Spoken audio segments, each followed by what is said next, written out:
प्रणम्य परमात्मानं सिद्धं त्रैलोक्यवन्दितं स्वाभाविकचिदानन्द स्वरूपं निर्मलाव्ययम्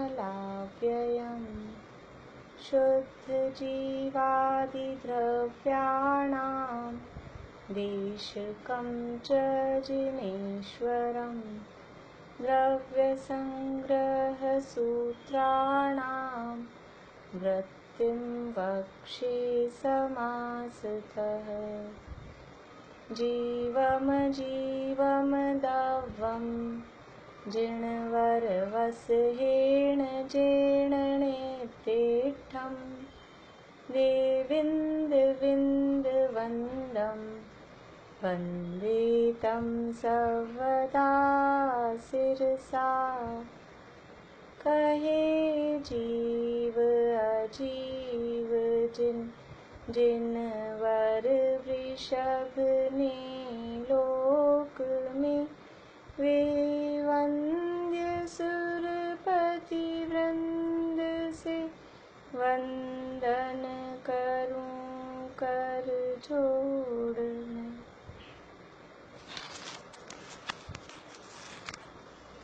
तेरहवीं गाथा का पाठ करेंगे और साथ में जीव समास मार्गना स्थान वाली जो गाथा है उसका भी पाठ करेंगे। मगण गुण ठाणे हिय 14 हवंती तह असुधनया विन्नेया संसारी सवे शुद्धाहु शुद्धनया गई इंदिये सुकाये जोगे वेदे कसायणानेय संजम दंसन लिस्सा भविया सम्मत सन्नियाहारे। मागना स्थान अर्थात जीवों को खोजने के स्थान, जहाँ जीव पाए जाते हैं, ऐसे स्थान 14 कहे गए हैं। कौन कौन से? संजम है या संयम? संयम है। संजम गाथा में तो संजम, गाथा में संजम आएगा और देख लीजिए पुस्तक में। इसमें तो संयम लिखा हुआ है। इसमें संयम लिखा है तो वो गोमट सार में संजम लिखा होगा, इसलिए पुस्तक में संयम है।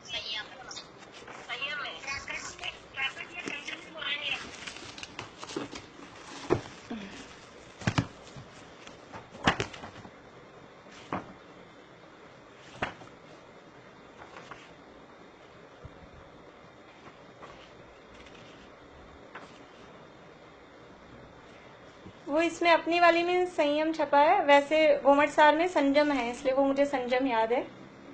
घुमट सार में संजम है, एक ही बात है, चाहे संयम हो चाहे संयम हो, अर्थ एक ही है, कोई दिक्कत नहीं है।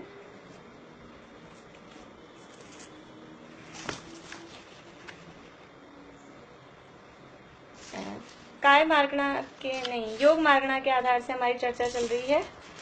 14 मार्गनाओं के नाम पूछना चाह रही थी मैं। कोई ऐसे हैं जिन्होंने अभी तक नहीं सुनाए हैं 14 मार्गनाओं के नाम? नहीं सुनाइए तो, अंजू भाभी सुनाइए।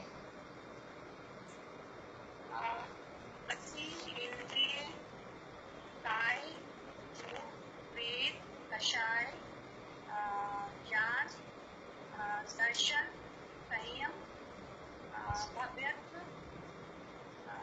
क्लेशा, भव्यत्व, सम्यक्त्व, संज्ञा, आहार। हाँ ठीक है, वो क्रम से अपन याद, अगर अपन क्रम से करते हैं ना तो फिर क्रम याद रहता है। यद्यपि इनमें ऐसा कोई क्रम नहीं है, फिर भी वो एक क्रम अपन सेट कर लेते हैं, उसी क्रम से याद करते हैं, तो अपन कौन सा भूल गए वो ध्यान रहता है, और आगे पीछे अपन बोल देते हैं तो अपने को ही गड़बड़ हो जाती है। हाँ नीतू भाभी बोलिए।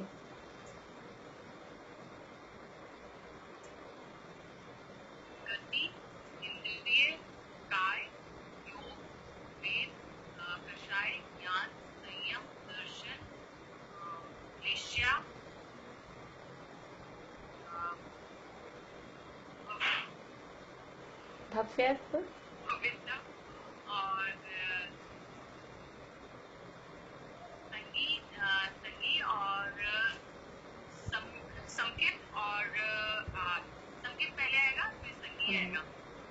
भव्यत्व, सम्यक्त्व, संगी और आहार। ठीक है, और कौन बोल रहे थे सुनाने के लिए? हाँ बोलिए। संगी बोलेंगे या संज्ञा बोलेंगे? दोनों नाम चलते हैं, वैसे अर्थ उसका है संगी। संगीपना जो है अर्थ वही है, तो संगी भी बोल सकते हैं उसको, संज्ञा भी बोल सकते हैं। तो संगी बोले तो हमें अर्थ क्लियर रहे। जैसे वो 4 प्रकार की संज्ञा है। हाँ, वो संज्ञा शब्द से वो भ्रम हो सकता है, इसलिए संगी बोलना ही ज्यादा अच्छा है ताकि अपने को अर्थ क्लियर रहे। हाँ, कौन सुना रहे थे, बोलिए।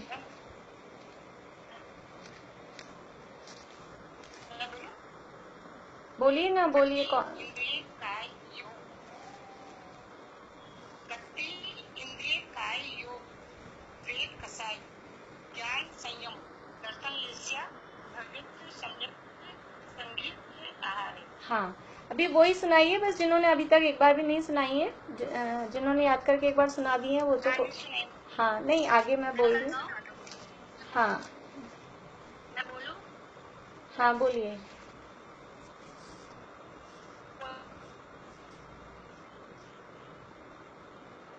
हाँ बोलिए बोलिए सरोजा भी। मैं सुनाऊं? कौन सुना रहे हैं मुझे पता नहीं चल पा रहा है, जल्दी से बोलिए जो भी बोल रहे हैं वो। तो मैं बोलती हूँ। हाँ बोलिए। गति इंद्रिय, गति इंद्रिय। हमारी चर्चा चल रही है योग मार्गणा के आधार से। योग किसे कहते हैं कि कर्म और नो कर्म को ग्रहण करने की जो आत्मा की शक्ति है उसका नाम योग है। वास्तव में वही योग है, उसे भाव योग कहते हैं। और उस शक्ति के कारण ही, मतलब वो जो अंदर शक्ति है उस शक्ति के कारण ही आत्मा के प्रदेशों में परिस्पंदन होता है। तो आत्मा के प्रदेशों में जो परिस्पंदन हो रहा है और बाहर में उनमें निमित्त क्या बनते हैं, मन, वचन और काय। तो मन, वचन, काय के निमित्त से आत्मा के प्रदेशों में परिस्पंदन होना वो द्रव्य योग है, और कर्म और नो कर्म को ग्रहण करने की आत्मा की शक्ति वो भाव योग है। ये योग 3 प्रकार के हैं, मनोयोग, वचन योग और काय योग। मनोयोग 4 प्रकार के हैं, सत्य, असत्य, उभय और अनुभय। वचन योग भी 4 प्रकार के हैं, सत्य, असत्य, उभय और अनुभय। काय योग 7 प्रकार के हैं, औदारिक काय योग, औदारिक मिश्र काय योग, वैक्रियक काय योग, वैक्रियक मिश्र काय योग, आहारक काय योग, आहारक मिश्र काय योग, और फिर है कार्मण काय योग। 5 शरीरों के नाम किसको याद नहीं है या अभी तक पढ़े नहीं हैं? 5 शरीरों के नाम या स्वरूप किसने अभी तक नहीं पढ़े हैं? सबने पढ़े हुए हैं बराबर? तो 5 शरीरों के नाम हमें याद है, उसमें जो 3 शरीर हैं शुरू के, औदारिक, वैक्रियक और आहारक, 3 तो वही नाम है, उनके साथ 3 बार मिश्र लगाना है, ये 6 हो गए। और 7वां है कार्मण काय योग। तो औदारिक शरीर किसे कहते हैं? जो स्थूल शरीर होता है, स्थूल शरीर को औदारिक शरीर कहते हैं। स्थूल का मतलब है कि इन 5 शरीरों में जो सबसे स्थूल है। इसका मतलब ये नहीं औदारिक शरीर स्थूल होता है तो वो औदारिक शरीर हमेशा दिखता ही हो, ऐसा नहीं है। जो सूक्ष्म एकेंद्रीय जीव हैं उनका शरीर कौन सा होगा? सूक्ष्म एकेंद्रीय जीव हैं उनका शरीर कौन सा होगा? बोलो प्रीति, बताओ। औदारिक ही होगा। अब उनका ना, वो सूक्ष्म है, वो ना किसी से बाधित होते हैं ना बाधा पहुंचाते हैं, तो उनका शरीर औदारिक है। और हम कह रहे हैं औदारिक शरीर स्थूल होता है।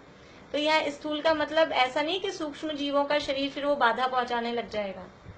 वो जीव सूक्ष्म रूप परिणमित कर रहे हैं, वो औदारिक शरीर भी सूक्ष्म रूप परिणमन करता है।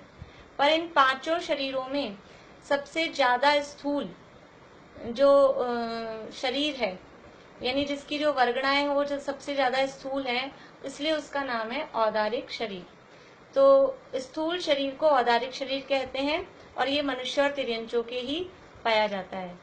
इसलिए दोनों को मिलाकर हम कह सकते हैं मनुष्य और तिर्यंचों के स्थूल शरीर को औदारिक शरीर कहते हैं। और इस औदारिक शरीर के अवलंबन से जो आत्मा के प्रदेशों का परिस्पंदन, आत्मा के प्रदेशों में जो चंचलता होती है, उसका नाम औदारिक काय योग है। स्थूल शरीर यानी औदारिक शरीर के अवलंबन से आत्मा के प्रदेशों में जो चंचलता, कंपन होता है, उसका नाम औदारिक काय योग है। ये औदारिक काय योग किसके होगा? इसके स्वामी यानी चारों गतियों में किसके होगा? तो मनुष्य और तिर्यंचों के, जिनके औदारिक काय है उन्हीं के औदारिक काय योग पाया जाएगा। तो गतियों की अपेक्षा देखा जाए तो मनुष्य और तिर्यंच गति में औदारिक काय योग पाया जाएगा। और मनुष्य गति में भी कब पाया जाएगा? मनुष्य गति में भी जब पर्याप्त हो जाएंगे, पर्याप्तियां पूरा होने के बाद में औदारिक काय योग पाया जाएगा। जब तक अपर्याप्त दशा है, मनुष्य और तिर्यंच अवस्था में भी जब तक अपर्याप्त दशा है, अर्थात पर्याप्तियां पूरी नहीं हुई हैं अभी, तब तक कौन सा योग पाया जाएगा? तब तक योग पाया जाएगा औदारिक मिश्र। उस योग का नाम है औदारिक मिश्र काय योग। जन्म से लेकर और शरीर पर्याप्ति पूरी नहीं हुई तब तक की जो अवस्था है, उस समय में औदारिक वर्गणा और कार्मण वर्गणा, इन दोनों के मिश्रण के अवलंबन से आत्मा के प्रदेशों में परिस्पंदन होता है। तो इस समय वो मिश्र अवस्था है, तो उसे कहते हैं औदारिक मिश्र काय। इस अवस्था को कहते हैं औदारिक मिश्र काय, क्योंकि पूरा अभी औदारिक शरीर तो अभी बना ही नहीं है, अभी तो शक्ति मिल रही है, तो वो शरीर अभी बना नहीं है। उसके पहले की जो अवस्था है वो अपर्याप्त अवस्था, निवृत्ति अपर्याप्त अवस्था कहलाती है। और उस समय ये औदारिक मिश्र काय योग होता है। तो जितने भी लब्धि अपर्याप्तक जीव हैं और निवृत्ति अपर्याप्तक जीव हैं, सबके औदारिक मिश्र काय योग होता है। मनुष्य और तिर्यंचों की अपेक्षा भी बात कर रहे हैं, देवों के होगा तब देवों की अलग बात करेंगे। तो जितने भी लब्धि अपर्याप्तक मनुष्य और तिर्यंच हैं, और पर्याप्तक में भी निवृत्ति अपर्याप्तक मनुष्य और तिर्यंच हैं। लब्धि अपर्याप्तक और निवृत्ति अपर्याप्तक मनुष्य और तिर्यंचों के औदारिक मिश्र काय योग होता है। कौन सी पोजीशन में है? अपर्याप्त दशा में।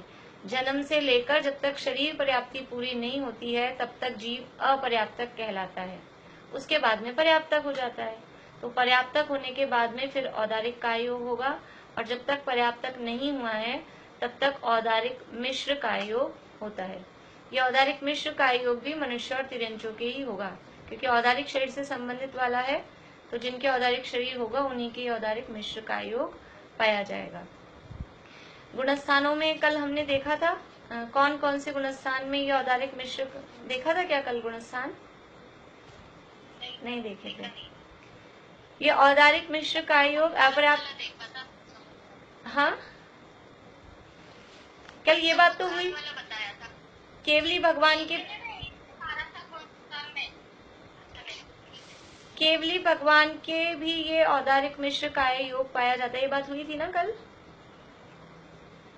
हाँ, तो ये औदारिक मिश्र काय योग है, ये पहले गुणस्थान में तो पाया ही जाएगा।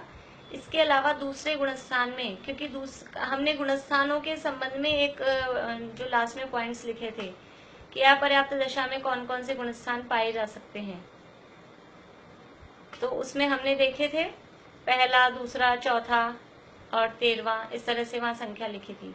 तो ये औदारिक मिश्र काय योग कौन कौन से गुणस्थानों में हो सकता है? तो पहले, दूसरे, चौथे और 13वें गुणस्थान में औदारिक मिश्र काय योग हो सकता है। पहले, दूसरे, चौथे और 13वें। चौथे गुणस्थान में किनके होगा? कि कोई देव हैं, देव है वो, हाँ विग्रह गति में नहीं है।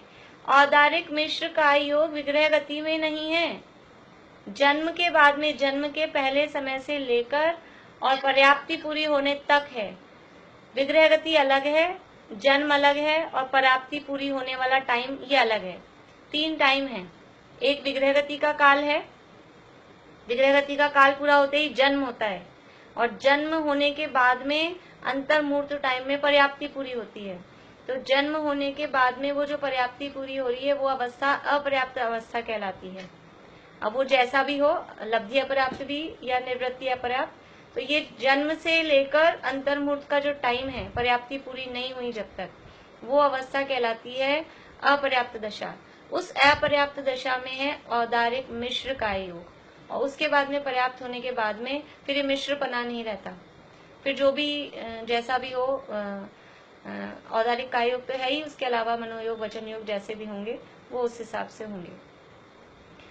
तो कोई अगर देव हैं, देवगति के देव हैं, कौन सम्यक दृष्टि है, वहां चौथे गुणस्थान में है और शायिक सम्यक दृष्टि है, तो वो अपने सम्यक दर्शन को लेके वहां से च्युत हुए, वहां उनकी आयु पूरी हुई और मनुष्य भाव में आएंगे। तो शायिक सम्यक दृष्टि है तो सम्यक दर्शन साथ आएगा ही। अब वो जब यहाँ विग्रह गति में भी जब रहेंगे तब भी सम्यक दृष्टि रहेंगे, और जितनी समय अंतर्मुहूर्त के लिए अपर्याप्त दशा रहेगी तब तक भी सम्यक दृष्टि रहेंगे। तो ऐसे इस रूप में ये चौथे गुणस्थान में अपर्याप्त दशा में ये औदारिक मिश्र का योग पाया जाता है। दूसरे गुणस्थान में भी इस तरह से बनता है, किसी का मरण हो जाए। पहले दूसरे चौथे और 13वें में औदारिक मिश्र का योग में औदारिक मिश्र काय योग नहीं है, औदारिक मिश्र काय योग इन गुणस्थानों में पाया जा सकता है, वरना उन गुणस्थानों में अकेला वही काय योग। देखिए सेंटेंस बोलने का फर्क है, बात वही है, लेकिन हम जिस बात को इस तरह से औदारिक मिश्र का योग कैसे होगा? देवगति से आए हैं क्यों नहीं होगा? देवगति से आएंगे तो मनुष्य ही तो बनेंगे, क्यों नहीं होगा? कारण बताइए आप। नहीं, मेरे को ध्यान रहा कि देवगति से आए तो वो व्यक्ति एक शरीर के साथ का योग होगा। देवगति से आके अब तो मनुष्य हो गया ना जन्म। मनुष्यों में जन्म होने के बाद में तो मिश्र बना आएगा, मनुष्य में जन्म हो गया ना। देवगति से तो वैकृतिक शरीर वहीं छूट गया, उसके बाद में विग्रह गति में दूसरा काय योग होगा, उसकी बात अभी अपन करेंगे। हाँ बोलिए ज्योति जी। दूसरे गुणस्थान में कैसे बना? दूसरे गुणस्थान में होता है यानी मरण की अपेक्षा कोई मर जाए और मरण हो जाए और मरण के समय वो दूसरा गुणस्थान बना रह जाता है, इतना समझ लीजिए कि होता है दूसरे गुणस्थान में। उसके थोड़ी बारीक है नियम। ज्योति जी आप कुछ पूछ रहे हैं?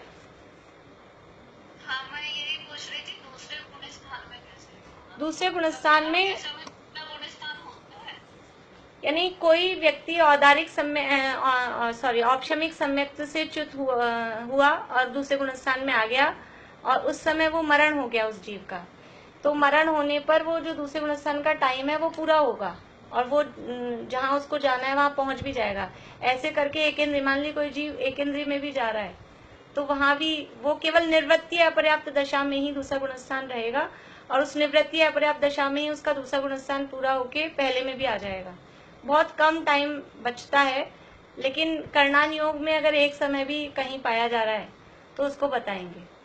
यानी कोई जीव का मरण हुआ चौथे गुणस्थान में से औपशमिक सम्यक्त से, वो दूसरे गुणस्थान में आया और दूसरे गुणस्थान में मरण हो गया, और मरण होने के बाद में दूसरे गुणस्थान का काल कितना है?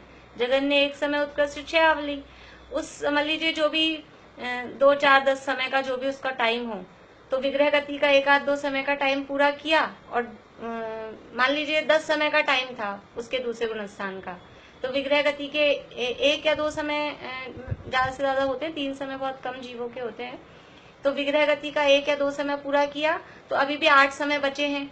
तो वो 8 समय जो निवृत्ति अपर्याप्त दशा है जन्म होने के बाद में, जब तक पर्याप्तियां पूरी नहीं हो रही है तब तक वो दूसरा गुणस्थान बना रहेगा, और 8 समय पूरे होंगे वो मिथ्यात्व में आ जाएगा, और अभी भी निवृत्ति अपर्याप्त ही है, क्योंकि निवृत्ति अपर्याप्त दशा का काल तो लंबा है, अंतर्मुहूर्त है, और वो है 8-10 समय केवल, इसलिए इस दशा में दूसरा गुणस्थान बन जाता है। अभी ज्यादा नहीं समझ में आया तो बस इतना याद कर लीजिए कि इन गुणस्थानों में ये होता है। 13वें गुणस्थान की बात अपन ने, हाँ जी, अच्छे से समझा। 13वें गुणस्थान में कब होगा ये औदारिक मिश्र का योग? कि 13वें गुणस्थान में जब समुद्घात होता है, केवली समुद्घात के समय, केवली समुद्घात के समय जब कपाट समुद्घात होता है, पहले दंड होता है, दंड यानी आत्मा, केवली भगवान के आत्मा के प्रदेश लोक के ऊपर से नीचे तक डंडे की जैसे फैल जाते हैं, उसे दंड समुद्घात कहते हैं। उसके बाद में फिर वो अगले समय में ऐसे दरवाजे के जैसे ऐसे फैलते हैं तो उसे कपाट बोलते हैं। उस स्थिति में केवली भगवान के औदारिक मिश्र का योग होता है।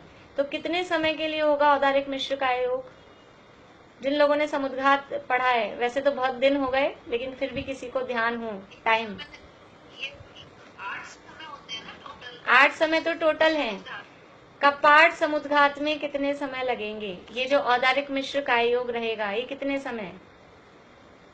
4 समय, 3 समय, नहीं नहीं नहीं 6 समय रहेगा? नहीं नहीं नहीं। देखिए, औदारिक मिश्र का योग कब होगा? यानी कपाट समुद्घात एक समय, एक एक समय है हर तरह के समुद्घात का। दंड का पहला समय 1 समय, फिर कपाट का दूसरा समय यानी 1 समय, फिर उसके बाद में प्रतर में जाएगा, लोक पूरण में जाएगा, फिर वापस आएंगे रिटर्न, तो वापस से प्रतर, वापस से कपाट, तो 2 बार कपाट में हुआ। तो मैक्सिमम टाइम है कपाट समुद्घात का यानी इस औदारिक मिश्र का योग का 13वें गुणस्थान में 2 समय। मैंने वो टोटल काउंट कर वो लिया, हमने कपाट से जाने के बाद हमने एक्चुअल में पहले ये लॉकडाउन से भी पहले ये जो अपनी 10वीं गाथा आई थी इसमें बहुत डिटेल में समुद्घात सारे पढ़े थे, लेकिन काफी टाइम 2 महीने तो यही हो गए हैं, तो 2.5-3 महीने करीब हो गए हैं। बाकी ये सारी बातें अपन ने उसमें पढ़ी थी। चलिए अभी अपने को बात करनी है वैक्रियक। वैक्रियक शरीर किसे कहते हैं? कि जो अनेक प्रकार की रिद्धियों से सहित जो शरीर होता है, जिसको छोटा बड़ा हल्का भारी ऐसा किया जा सकता है, ऐसे रिद्धियों से सहित शरीर को वैक्रियक शरीर कहते हैं। और इस वैक्रियक शरीर के अवलंबन से जो आत्मा के प्रदेशों में परिस्पंदन होता है उसका नाम वैक्रियक काय योग है। वैक्रियक शरीर किनके होता है? ये वैक्रियक शरीर देवों और नारकियों के होता है। देखिए ये बात है वैक्रियक शरीर की, और वैक्रियक शरीर में विक्रिया की शक्ति होती है। विक्रिया ये एक अलग बात है और वैक्रियक शरीर ये अलग चीज है। वैक्रियक शरीर मतलब वो शरीर ऐसा जो देव और नारकियों के होता है, और विक्रिया है ये एक रिद्धि है। उस रिद्धि के द्वारा उस शरीर को हल्का भारी छोटा बड़ा जैसे भी आकार का वो किया जा सकता है। तो विक्रिया रिद्धि तो और यानी मनुष्य तिरंचों में भी पाई जाती है, पाई जा सकती है, लेकिन वैक्रियक शरीर, वो वैक्रियक शरीर देवों और नारकियों के होता है। तो वैक्रियक शरीर के अवलंबन से जो आत्मा के प्रदेशों में चंचलता परिस्पंदन होता है उसका नाम वैक्रियक काय योग है। अब वैक्रियक मिश्र किसे कहेंगे? वही जो औदारिक मिश्र में हमने समझा ना, कोई मनुष्य यहाँ से मरा और मर के अब देव बनना है, तो मरा, विग्रह गति का काल पूरा हुआ और वहां जाते ही जन्म हुआ। जन्म होने के बाद में देवों को भी पर्याप्तियां पूरी करने में अंतर्मुहूर्त काल लगता है। तो जन्म होने से लेके जब तक वो पर्याप्तियां पूरी नहीं हुई हैं, शरीर पर्याप्ति पूरी नहीं हुई है, निवृत्ति अपर्याप्त दशा है, उस दशा में आत्मा के प्रदेशों का परिस्पंदन वैक्रियक वर्गणा और कार्मण वर्गणाओं के मेल योग से, उनके मेल से, दोनों के कॉम्बिनेशन से आत्मा के प्रदेशों में परिस्पंदन होता है। तो ये जो वैक्रियक वर्गणा और कार्मण वर्गणा का जो मेल है, जो मिश्रण हुआ है, इसको कहते हैं वैक्रियक मिश्र काय। और इस वैक्रियक मिश्र काय के अवलंबन से आत्मा के प्रदेशों में जो परिस्पंदन होता है उसका नाम वैक्रियक मिश्र काय योग कहा जाता है। तो बिल्कुल जैसा उसमें अपन ने औदारिक मिश्र में समझा था, बस वही बात है कि जन्म से लेके पर्याप्ति पूरी होने का जो काल है, यानी निवृत्ति अपर्याप्त दशा का जो काल है, वो वैक्रियक मिश्र काय योग का काल है। उस समय आत्मा के प्रदेशों में परिस्पंदन उसके निमित्त से होता है। अभी एक प्रश्न है, क्या ये जो मिश्र काय योग होते हैं, मिश्र काय योग के समय मरण संभव है? संभव है या नहीं है? जो मिश्र काय योग हुआ, उस मिश्र काय योग के समय में मरण संभव है या नहीं है? संभव है। दोनों तरह के मिश्र, औदारिक मिश्र और वैक्रियक मिश्र, दोनों तरह के मिश्र। लेकिन वैक्रियक मिश्र नहीं होगा, नहीं है। क्या औदारिक होगा, वैक्रियक नहीं होगा, हाँ, बढ़िया। औदारिक मिश्र काय योग में तो मरण संभव है, यानी औदारिक शरीर वाले जो हैं मनुष्य और तिर्यंच, उनको तो अपर्याप्त, हाँ, उनके तो अपर्याप्त दशा में मरण होता है। जो लब्धि अपर्याप्त हैं उनकी अपर्याप्त दशा में ही मरण है, तो उनका औदारिक मिश्र काय योग ही चल रहा होता है, उसी समय उनका मरण हो जाता है। तो औदारिक मिश्र काय योग में तो मरण संभव है, लेकिन वैक्रियक मिश्र काय योग में मरण संभव नहीं है, क्योंकि देव और नारकी ये कभी भी अपर्याप्त नहीं होते। देव और नारकी सभी पर्याप्त ही होते हैं, इनकी पर्याप्तियां पूरी होंगी ही, इनके पर्याप्त नाम कर्म का ही उदय होता है। इसलिए वो जब तक उनकी पर्याप्तियां पूरी नहीं हुई हैं तब तक वो निवृत्ति अपर्याप्त हैं, लेकिन उस निवृत्ति अपर्याप्त दशा में उनका मरण नहीं होता है, नहीं हो सकता है। तो ये दोनों तरह के ये मिश्र हो गए हैं, यानी 4 अपने काय योग की बात हुई। औदारिक काय योग, औदारिक मिश्र काय योग, वैक्रियक काय योग और वैक्रियक मिश्र काय योग। अभी विक्रिया की बात यहाँ यद्यपि ग्रंथ में गोमटसार में दी है विक्रिया कितने प्रकार की होती है वो, लेकिन मुझे नहीं लगता कि अपने को यहाँ भी कोई प्रसंग है। अपने को खाली काय योग समझने हैं, तो उस हिसाब से अपन इतना। अब ये आहारक शरीर, आहारक शरीर किसे कहते हैं? बोलिए। हाँ, बताइए। संयम की रक्षा के लिए या किसी भी प्रकार की कोई संशय हो उसकी जिज्ञासा के लिए छठे गुणस्थानवर्ती संयम भावलिंगी मुनिराज के मस्तक से पुतला निकलता है और किसी भी श्रुत लिंगली या योगी के पास जाकर अपने संशय दूर करके वापस हाँ, आहारक शरीर। बढ़िया, बहुत अच्छा। ये हमने क्या कि आहारक शरीर की और ये चर्चाएं अपन ने जब समुद्घात का प्रकरण पढ़ा था तब भी अपन ने इनके स्वरूप पढ़े थे। मेरे हिसाब से, मुझे जहाँ तक ध्यान है, विक्रिया कितने प्रकार की होती है और उसके बारे में भी अपन ने उसमें पढ़ा है। ध्यान है आप लोगों को? जब अपन ने समुद्घात का प्रकरण पढ़ा था, वैक्रियक समुद्घात, उस समय विक्रिया, पृथक विक्रिया, अपृथक विक्रिया, ये अपन ने तब पढ़ा था।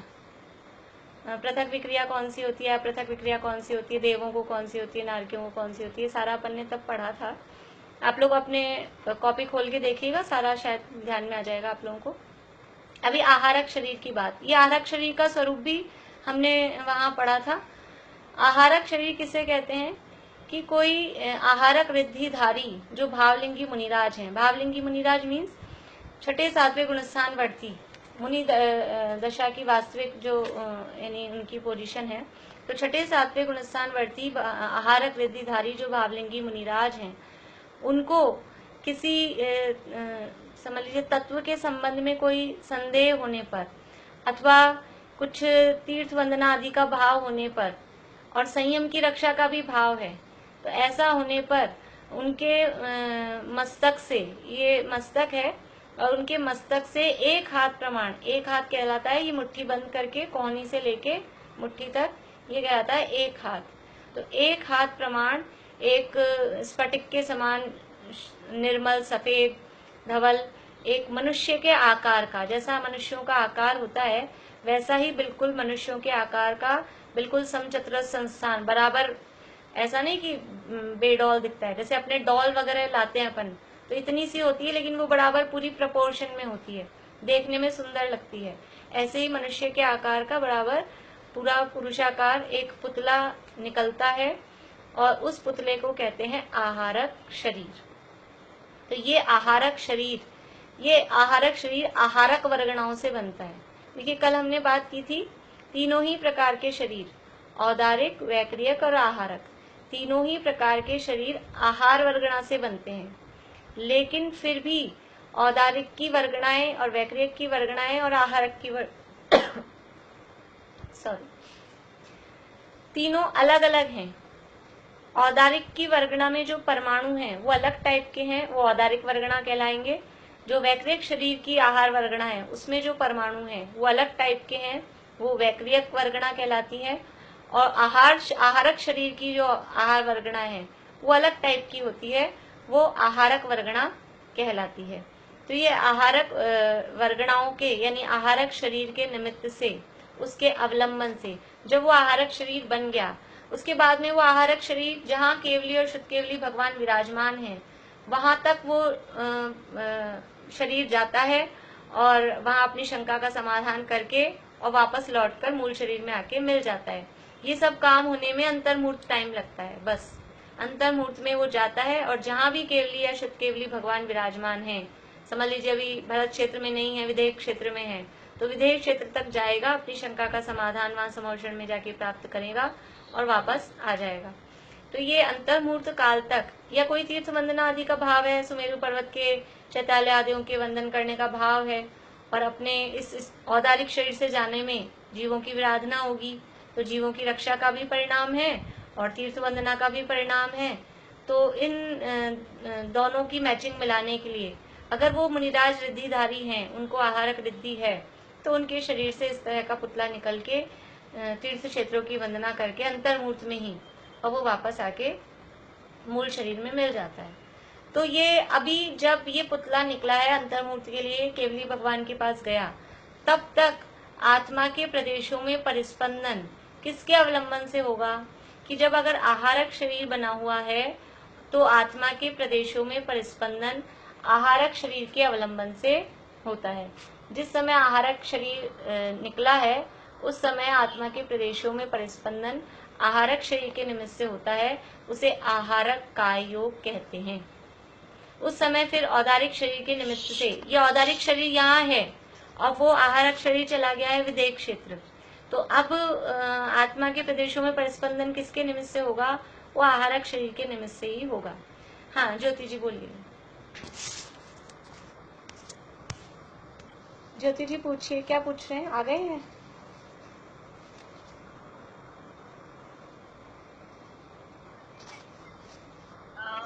मैं बोल रही हूँ कि जैसे जब ये बैक्टीरिया मिश्र होगा या आहारक मिश्र होगा तब तापमान का योग भी रहेगा? नहीं, कार्बन का योग केवल अभी अपन बात करेंगे कार्बन का योग की। कार्बन का योग यद्यपि कार्बन काय हर समय हमारे साथ में है, लेकिन वो काय योग कब होगा, यानी उसके अवलंबन से आत्मा के प्रदेशों में परिस्पंदन कब होगा कि जब और कोई भी योग नहीं है, और ऐसा टाइम होता है केवल विग्रह गति में। तो कार्बन का योग केवल विग्रह गति में होता है। उसके अलावा समझ लीजिए 13वें गुणस्थान में वही समुद्घात के समय होता है। बाकी नॉर्मल लाइफ में, नॉर्मल जो जीवन है उस काल में कार्बन का योग नहीं होता है। कार्बन का योग केवल विग्रह गति में अथवा 13वें गुणस्थान में समुद्घात के समय, वो अपन बात करेंगे, उस समय कार्बन का योग होता है। तो आहारक शरीर की अपनी बात चल रही है। आहारक शरीर के अवलंबन से जो आत्मा के प्रदेशों में परिस्पंदन होता है उसका नाम आहारक काय योग है। आहारक शरीर समझ में आ गया है? मेरे हिसाब से सबका पहले पढ़ा हुआ है, इसलिए आहारक शरीर जो है उसकी अपन सारी चर्चा अपनी पहले हुई भी है। अभी आहारक मिश्र काय योग किसे कहते हैं? वही कि ये आहारक शरीर जब बन रहा है, अब आहारक शरीर भी बनता है तो वो भी बनने में उसको भी पर्याप्तियां पूरी करनी पड़ती है। तो औदारिक मिश्र और वैक्रिक मिश्र में तो हमने ऐसा लिया था जन्म से लेकर पर्याप्ति पूरी होने तक। अब यहाँ जन्म तो नहीं कहेंगे, लेकिन जो आहारक शरीर बनने का टाइम स्टार्ट हुआ उस टाइम से लेकर जब तक पर्याप्ति पूरी नहीं हो रही, आहारक शरीर बनने में भी पर्याप्तियां पूरी करनी पड़ती है। तो वो पर्याप्तियां जब तक पूरी नहीं होती है तब तक वो निवृत्ति अपर्याप्त दशा कही जाती है, और इस अपेक्षा से छठे गुण स्थान में निवृत्ति अपर्याप्त दशा बनती है। अभी तो हमने क्या औदारिक मिश्र के गुणस्थान देखे थे, लेकिन हम निवृत्ति अपर्याप्त दशा के गुणस्थान देखेंगे तो उसमें छठा गुणस्थान भी आएगा, क्योंकि ये जब आहारक मिश्र दशा छठे गुणस्थान में बनती है तो उस समय वो निवृत्ति अपर्याप्त कहे जाते हैं। तो जितनी देर वो निवृत्ति अपर्याप्त दशा है उस काल में वो आहारक मिश्र का योग होता है। औदारिक शरीर है, औदारिक शरीर पूरा बना हुआ है, लेकिन जब आहारक शरीर बनने का प्रोसेस चालू हो गया है तब आत्मा के प्रदेशों में परिस्पंदन इस औदारिक शरीर के निमित्त से नहीं होता। फिर आत्मा के प्रदेशों में परिस्पंदन, वो जो आहारक शरीर का प्रोसेस चालू हुआ है उन वर्गणाओं के अवलंबन से आत्मा के प्रदेशों में परिस्पंदन होता है। अब वो दशा है अभी आहारक वर्गना और कार्बन वर्गनाओं के मेल वाली, तो वो कहलाती है मिश्र दशा। जो आहारक मिश्र में आहारक वर्गना और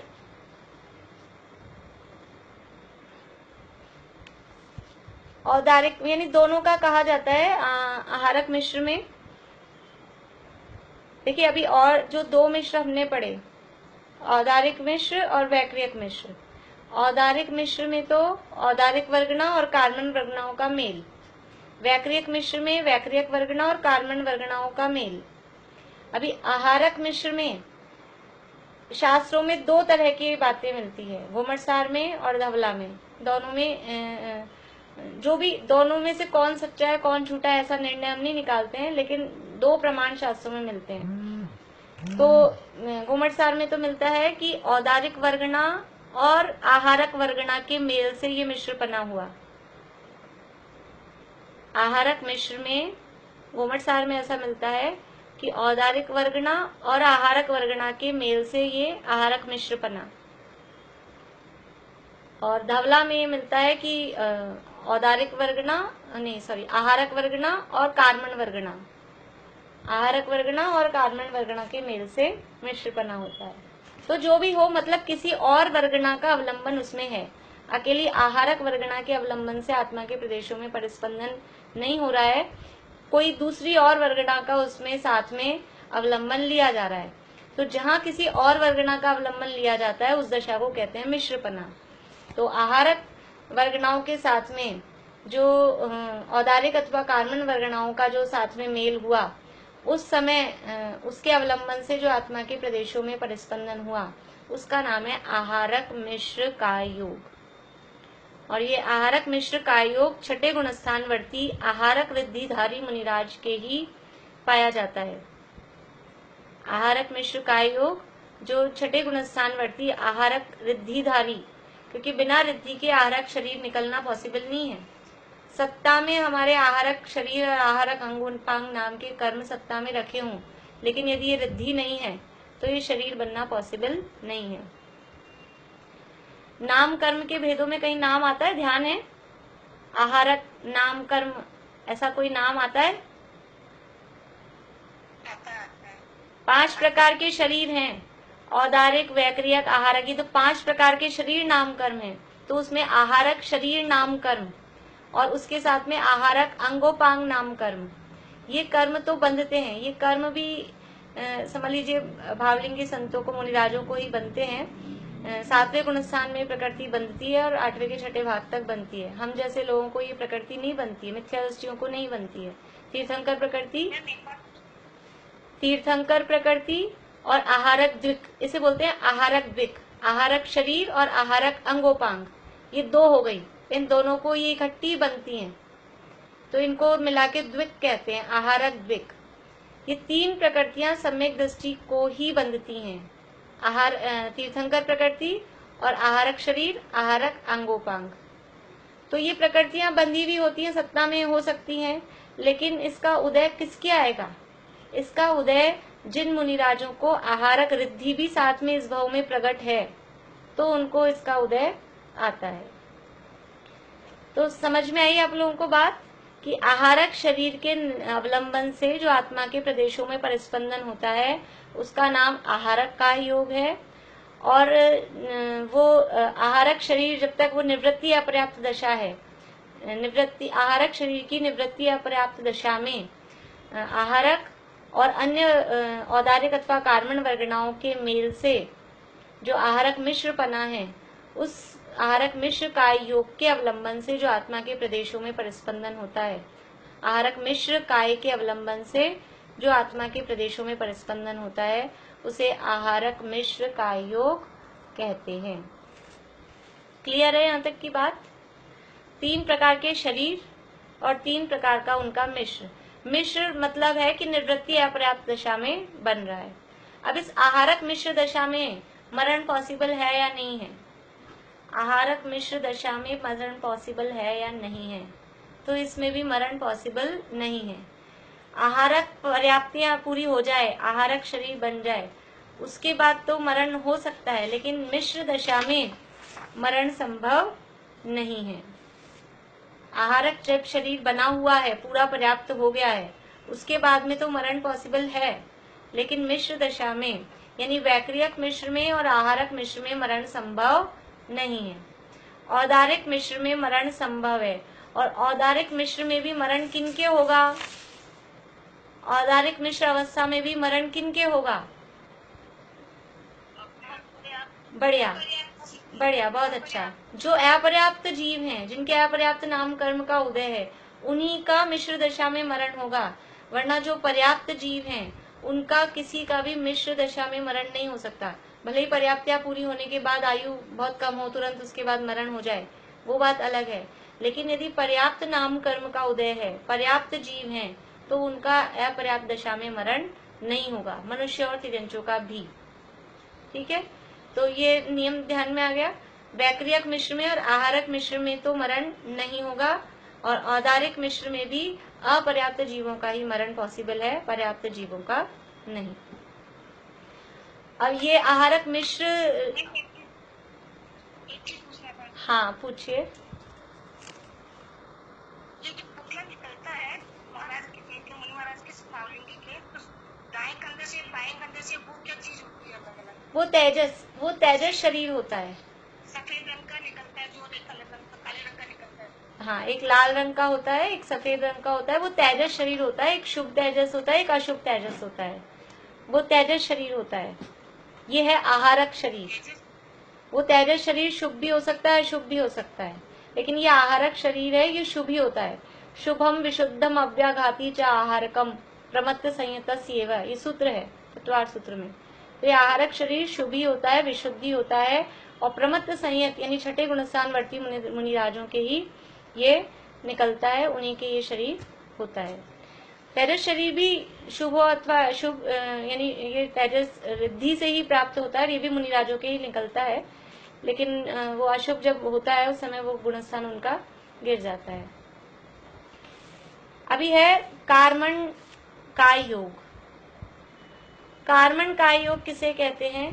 कि कार्मण वर्गणाओं के अवलंबन से या कार्मण शरीर के अवलंबन से जो आत्मा के प्रदेशों में परिस्पंदन होता है, उसका नाम कार्मण काय योग है। अब ये कार्मण शरीर किसे कहते हैं? एक तो होती है कार्मण वर्गणाएं। कार्मण वर्गणाएं कार्मण शरीर नहीं है। कार्मण शरीर किसे कहते हैं? कि जो ज्ञानावर्णादि 8 कर्म हैं, ज्ञानावर्णादि 8 कर्मों के समूह को कार्मण शरीर कहते हैं।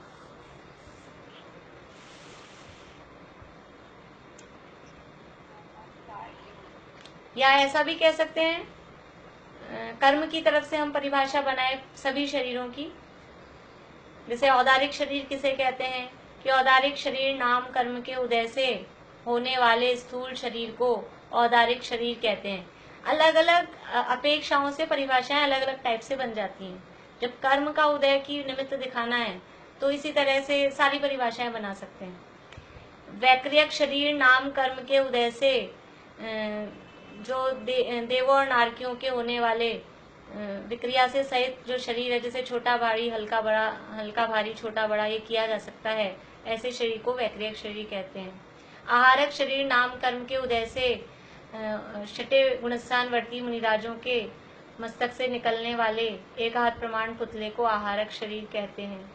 अभी कार्मण शरीर किसे कहते हैं? कि कार्मण शरीर नाम कर्म के उदय से होने वाले जो ज्ञानावर्णादि 8 कर्मों का समूह है, वो जो शरीर है, वो उसका नाम कार्मण शरीर है। यानी ये ज्ञानावर्णादि जो 8 कर्म है, ये 8 कर्म ये जो हमारा अभी शरीर है ना, इस शरीर के आकार रूप ही जो आत्मा का आकार है, और आत्मा का आकार अभी कौन सा है? अणुगुरु देह परमाणु जैसा छोटा बड़ा आकार शरीर का मिला हुआ है, वही अभी आत्मा का आकार है संसार अवस्था में। और जो अभी आत्मा का आकार है, और ये कर्म पूरे आत्मा के साथ जहाँ जहाँ आत्मा के प्रदेश हैं, हर प्रदेश पे कर्म चिपके हुए हैं, तो इन कर्मों के समूह का नाम कार्मण शरीर है। और ये कर्म भी पूरे ऐसे शरीर के आकार में, जैसा आकार शरीर का है उसी आकार में ये कर्म होते हैं, इसलिए ये 8 कर्मों के समूह को कार्मण शरीर कहते हैं।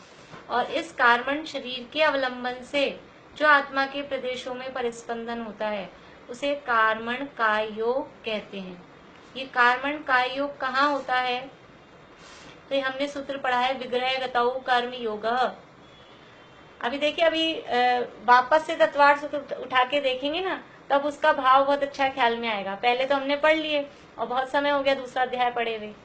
अभी इन शब्दों को, अप्रमत्त संयत शब्द आया तो गुणस्थान हमने पढ़ लिया, तो उसका जो भाव ख्याल में आता है वो कुछ अलग होता है, मजा। तो अभी यहाँ सूत्र है विग्रह गतौ कर्म योग है, यानी विग्रह गति में ये कर्म योग यानी कार्मण काय योग होता है। विग्रह गति में भी आत्मा के प्रदेशों में परिस्पंदन होता है। मतलब क्या कि विग्रह गति में भी कर्म नो कर्म को आकर्षित करता है। एक समय भी ऐसा नहीं जाता, जीव शांति से नहीं बैठता संसार अवस्था में कि विग्रह गति में तो शांति ले ले। एक समय भी ऐसा नहीं है कि जब कर्म और नो कर्म को ग्रहण नहीं कर रहा है। तो विग्रह गति में कर्म नो कर्म ग्रहण किए जा रहे हैं। अब वहां तो ना मन है, ना वचन है, ना शरीर है, तो वहां किसके अवलंबन से आत्मा के प्रदेशों का परिस्पंदन हो रहा है? तो विग्रह गति में ये जो कार्मण शरीर है, औदारिक वैक्रियक आहारक शरीर विग्रह गति में नहीं है, लेकिन कार्मण शरीर विग्रह गति में है, और उसके अवलंबन से ही जो कर्म और नो कर्म है उनका ग्रहण वहां पर होता है। तो ये कार्मण का योग विग्रह गति में होता है, और इसका समय कितना होगा विग्रह गति में? या तो एक समय, या 2 समय, या ज्यादा से ज्यादा 3 समय, जो विग्रह गति का समय है उतना ही होता है। इसके अलावा कार्मण का योग कहाँ पाया जाता है? तो वो केवली समुद्घात के समय 13वें गुणस्थान में, जो दंड रूप केवली समुद्घात है, उस दंड समुद्घात में तो होता है औदारिक काय योग। फिर कपाट में हमने देखा औदारिक मिश्र काय योग है। अभी प्रतर और लोक पूरण के समय, प्रतर समुद्घात और लोक पूरण समुद्घात के समय जो योग होता है, आत्मा के प्रदेशों में परिस्पंदन होता है, वो इस कार्मण शरीर के अवलंबन से ही होता है। तो प्रतर और लोक पूरण समुद्घात के समय ये कार्मण का योग 13वें गुणस्थान में पाया जाता है। टाइम कितना होगा 13वें गुणस्थान में इसका? कि एक समय प्रतर का, दूसरा समय लोक पूरण का, फिर वापस से प्रतर, क्योंकि बैक रिवर्स भी आएंगे ना, एक बार चढ़ेंगे एक बार उतरेंगे, यानी रिवर्स भी आएंगे। तो एक समय पहले चढ़ते समय प्रतर, फिर लोक पूरण, और फिर वापस उतरते समय प्रतर। तो इस तरह 13वें गुणस्थान में कार्मण काय योग का काल मैक्सिमम 3 समय। ऐसा जरूरी नहीं है, ये हमने उस समय देखा था समुद्घात के समय कि चारों ही प्रकार के केवली समुद्घात करने पड़े, ये जरूरी नहीं है। किन्हीं केवली भगवान ने दंडाकार रूप आत्मा के प्रदेश फैलाए मतलब कहने की भाषा है, वो ऐसा उनके फैले और उतने में ही उनका प्रयोजन सिद्ध हो गया। प्रयोजन क्या था केवली समुद्घात का? कि आयु कर्म की स्थिति कम है और बाकी के 3 जो घातिया कर्म है उनकी स्थिति ज्यादा है, तो उन स्थिति को बराबर करने के लिए आत्मा के प्रदेश के अघाती होंगे ना? हाँ, अघाती कर्म, शेष 3 अघाती कर्म की स्थिति ज्यादा है और आयु कर्म की स्थिति कम है। तो इन स्थिति को बराबर करने के लिए केवली भगवान के आत्मा के प्रदेश फैलते हैं, लोक में फैलते हैं, तो वो फैलकर वो स्थिति को बराबर करते हैं। तो सबसे पहले दंडाकार रूप में फैलते हैं, यदि उतने में ही वो काम उनका हो जाए, स्थिति बराबर हो जाए तो ठीक है। अगर इतने में नहीं होता है तो फिर वो कपाट रूप होते हैं, और अगर कपाट रूप होने में हो जाए तो वापस दंडाकार होते हैं और फिर मूल शरीर में आ जाते हैं। लेकिन अगर इतने में भी नहीं हुआ है तो दंडाकार होंगे, कपाटाकार होंगे और फिर प्रतराकार, इतना फैलेंगे और इसमें हो जाएगा तो फिर रिवर्स आएंगे, प्रतर से कपाट, कपाट से दंड और वापस मूल शरीर में। लेकिन इन 3 स्टेप्स में भी नहीं हुआ है तो दंडाकार, कपाटाकार, प्रतराकार और फिर लोक पूरण, पूरे लोक में सब जगह वात विलय सहित सब जगह आत्मा के प्रदेश फैल जाएंगे, और इतना होने पर तो वो स्थिति बराबर होती ही होती है। तो उतना लोक पूरण फैल के फिर रिवर्स आएंगे, फिर प्रतर, फिर कपाट और फिर दंड और मूल शरीर में। तो इस तरह से केवली समुद्घात का प्रोसेस होता है। तो केवली समुद्घात के काल में यदि प्रतर और लोक पूरण समुद्घात हो रहा है तो प्रतर और लोक पूरण समुद्घात के समय में 3 समय तक कार्मण काय योग पाया जा सकता है। तो इस तरह से ये अपने समझ लीजिए कुछ बातें इसके संबंध में हो गई है। अभी तो 3 पूरे बज गए। अभी यहीं पूरा करते हैं, कुछ जो भी बात रह गई होगी आपको पूछना भी होगा तो बाद में बात करेंगे। जय जिनेंद्र सभी को।